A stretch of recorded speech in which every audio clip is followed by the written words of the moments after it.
Depuis 6 ans, des groupes d'étudiants en deuxième année de DUT métier du multimédia et de l'internet du pôle universitaire de Vichy se relaient afin de faire vivre la Rêve Radio, unique web radio présente sur le campus universitaire.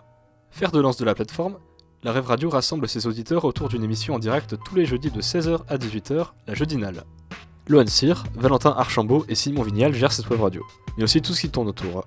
Ils ont été rejoints par Zach en cours de projet qui occupe la fonction de chroniqueur. La Rêve Radio, c'est plutôt une radio entre potes du coup, donc le petit comité qu'il y a là, où on s'amuse et on fait ce qu'on a envie de faire, ce qui nous plaît le plus. Moi et Valentin, tous les deux, on fait des actus en fait, donc accès multimédia comme l'a dit Lohan. Et donc sinon, pour ma part, du coup, je fais plutôt la chronique youtubeur, donc où on présente concrètement un youtubeur qu'on a découvert et dont on a envie de parler, qui n'est pas forcément connu ou autre. Et moi je m'occupe de la chronique qui s'appelle Hors d'œuvre, où du coup on présente un artiste avec des petits extraits de sons qu'il a sortis, puis voilà, on revoit un petit peu sa discographie quoi. Ouais, moi du coup je suis un peu la quatrième roue qui est arrivée à l'improviste. Du coup ma chronique, vu qu'eux ils sont répartis des trucs bien précis, moi ils m'ont dit que je pouvais être libre et ça m'a plu parce que c'est ce que je voulais. Du coup on l'a nommé le fameux freestyle de Zach.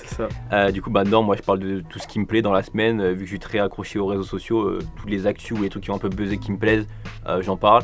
Et en finale on a genre la petite histoire en fait, donc concrètement c'est une histoire complètement imaginée que Valentin et moi du coup on écrit chacun notre tour d'une semaine sur l'autre. T'as la partie technique, donc que ça soit pour la préparation d'une émission ou que ça soit pour la gestion de la radio en off comme vous le dites. Et puis t'as la partie rédaction qui concerne plus les émissions où c'est vraiment le gros du travail pour les émissions. Pour le T'en penses quoi par exemple, où on parle d'actu, y a un gros travail de recherche sur les différents sites, journaux, les actus, etc. Et puis que ce soit pour youtubeur ou pour le hors d'œuvre, donc pour nous deux, il y a beaucoup de vidéos à regarder. Ouais, là c'est un peu les plus compliqués à faire finalement, enfin c'est celle qui demande le plus de travail. Pendant le live, moi je m'occupe de tout ce qu'il y a à la régie, donc ce qu'il y a derrière nous là.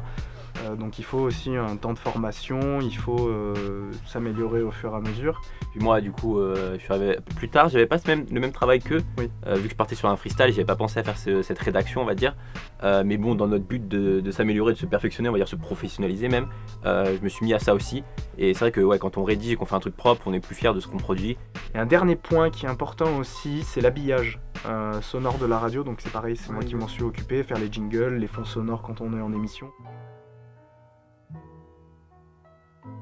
Le site web, sur notre magnifique site web, on a un formulaire de dédicace. Alors après on a aussi la page Facebook en fait concrètement, sur laquelle nous on va poster les sujets dont on a parlé. Du coup on peut avoir des réactions. Au final on essaye en fait d'avoir un peu d'interaction avec nos auditeurs parce que c'est le but. Pour nous c'est logique en fait d'en avoir parce que c'est comme ça qu'on va avoir des auditeurs au final. Je vois deux choses à rajouter aussi. Après, oui. C'est nos réseaux sociaux perso avec lesquels on communique, mais aussi la chose la plus essentielle à mes yeux, c'est qu'on ouvre le studio en fait. Ouais. Et puis aussi quand on fait des événements genre à Noël par exemple, quand on a fait notre spécial Noël avec le quiz, là on a ouvert, on a eu du monde, on a eu une dizaine de personnes faciles qui étaient venues dans le studio. Donc là ça a permis vraiment d'avoir une interaction avec les auditeurs. Eh ben, la web radio, elle est pas vouée à s'échouer quand on partira, parce que c'est simple, il faut qu'on travaille aussi, parce que ça fait partie de notre projet, sur le passage de flambeau, des mémiens qui vont passer en deuxième année, et à qui on a envie aussi de filer les clés du studio, on va dire, en 2 mots, peut-être plus que 2 mots, mais en gros, Rêve Radio, c'est une radio entre potes, où on a chacun nos styles, et on rajoute notre patte, petit à petit, chacun notre tour. Pour constituer ce gros projet qui est la Rêve. Ça résume bien, c'était beau.